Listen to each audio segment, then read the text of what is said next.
Maaf Pak, saya telat. Kamu ya, udah 3 kali kamu terlambat di jam pelajaran Bapak. Sebagai hukumannya, kamu bikin makalah tentang perilaku disiplin dan kumpulkan besok di atas meja saya.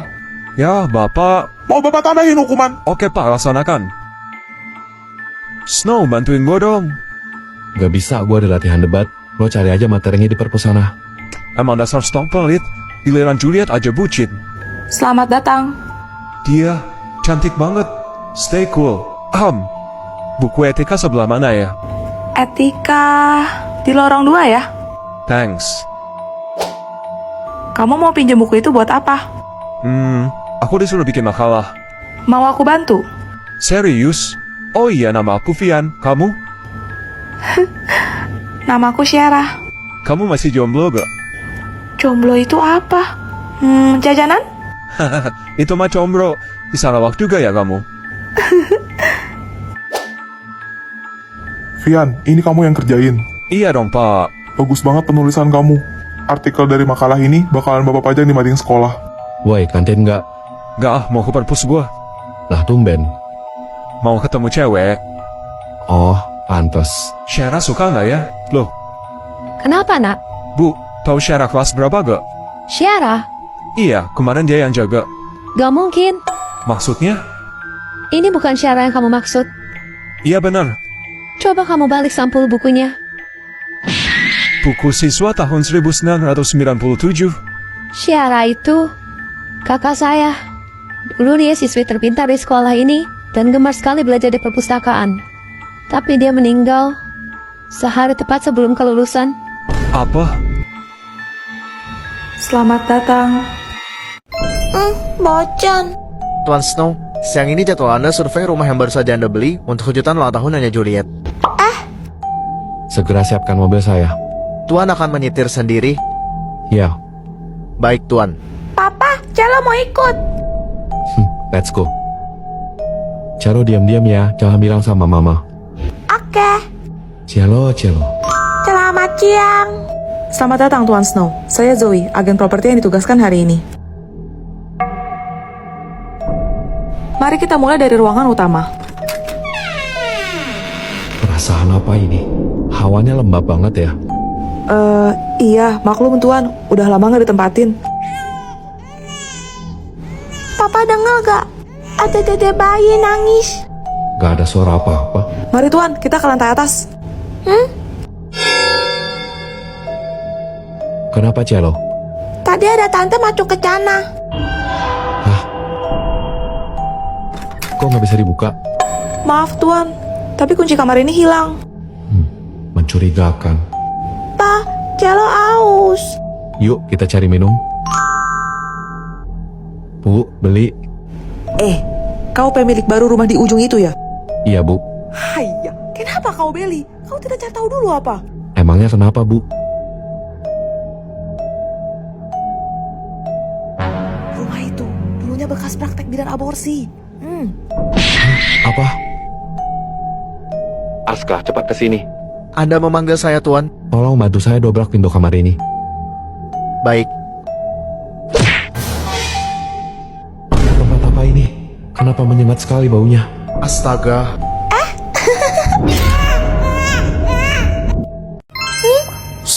Celo diam-diam ambil es krim Cece dari kulkas. Enak banget. Cielo, mengambil tanpa izin itu salah.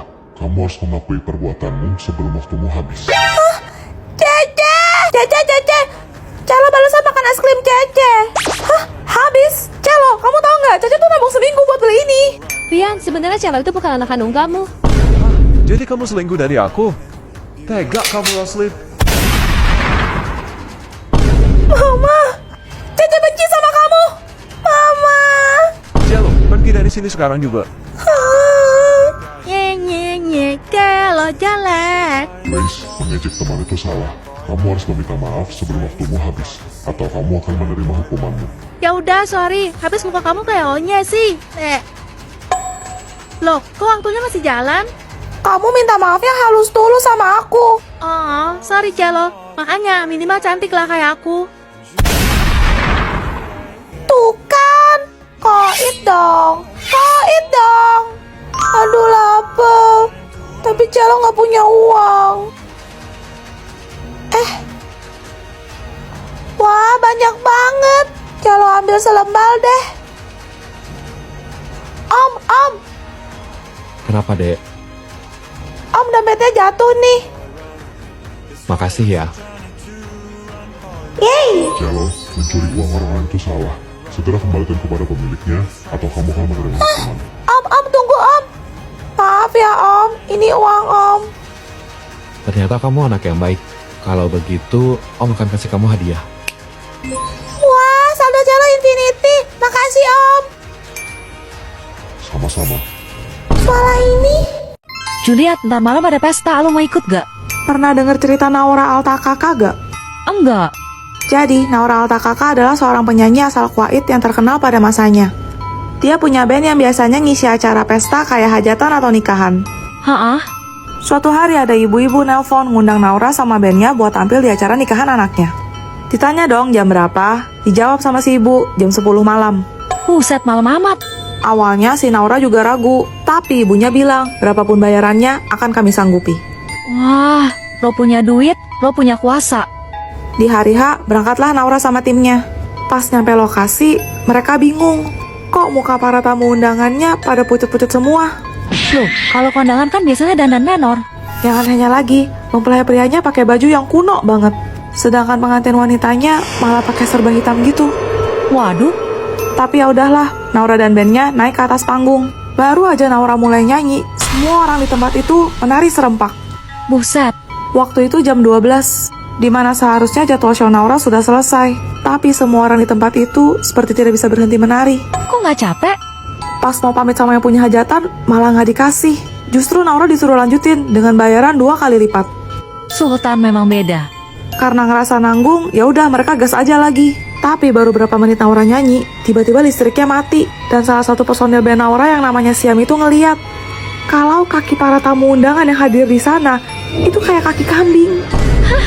Gak pakai mikir, Naura sama bandnya kabur secepat-cepatnya. Ditinggalin peralatan mereka gitu aja. Pas udah keluar dari area itu, Naura nengok ke belakang. Dan ternyata, rumah yang terlihat megah itu hanyalah rumah kosong yang udah tua dan lapuk. Terus tadi yang mereka hibur siapa? Juliet, lo tahu Lawang Sewu nggak? Emang bener ya? Itu salah satu tempat paling berhantu di Indonesia. Iya, Lawang Sewu yang terletak di kota Semarang sudah ada sejak zaman penjajahan, bahkan sebelum Indonesia merdeka. Dan terkenal dengan legenda hantu wanita bergaun putih, alias Noni Belanda, yang masih berkeliaran di sana sampai sekarang. Ih, kok serem? Bangunan ini juga memiliki penjara bawah tanah yang menyimpan banyak tragedi. Konon katanya, bau anyir seperti darah masih tercium di sini, karena banyak korban yang dikurung secara tidak manusiawi. Kasian banget.